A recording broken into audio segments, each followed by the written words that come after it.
5/7. Вот по правилам, которые... 42 жылдан бери билим берүү тармагында үзүрлүү эмгектенип келе жаткан Айымгүл Кадырбаева математика мугалими.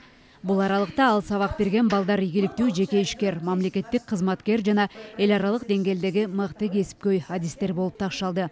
Азырда балдарга талыкпай билгенин үйрөтүп, алардын келечекке болгон пайдубалын түптөөгө салымын кошуп келет. Бул предмет мага жагат өзү. Балдар менен иштөө аябай кызыктуу. Кээ бир учурларда болот, оор учурлардагы. Балдарга ушул предметти жеткиликтүү түшүндүрүп бергенге аракет кылам. Эми ар бир баланын өзүнүн жөндөмү бар да. Бирөө бат түшүнөт, бирөө кичине кечирээк түшүнөт.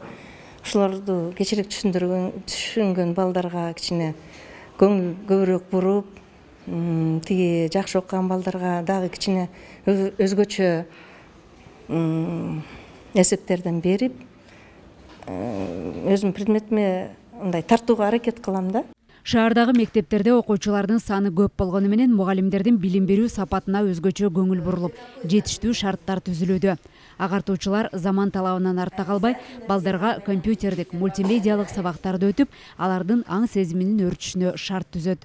Работает 137 преподавателей. Биздин мектепте 137 мугалим эмгектенет, алардын арасында 22 билим берүүнүн отличниги, дагы башка көптөгөн ийгиликтерди багындырган жамааттын мүчөлөрү бар.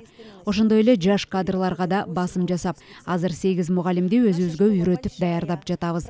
Дайыма мугалимдердин сабак берүүсүнө шарт түзүп, заманбап техникалар менен камсыз кылабыз. Акыркы кезде мугалимдерге түзүлгөн шарттар оңолуп, алардын айлык акылары жогорулагандыктан иштегиси келген адистер бир топ эле көбөйдү. Буга чейин өлкө боюнча 3000ден ашык мугалим тартыш болуп келсе, азыркы тапта 800дөй предметтик мугалимдер жетишсиз.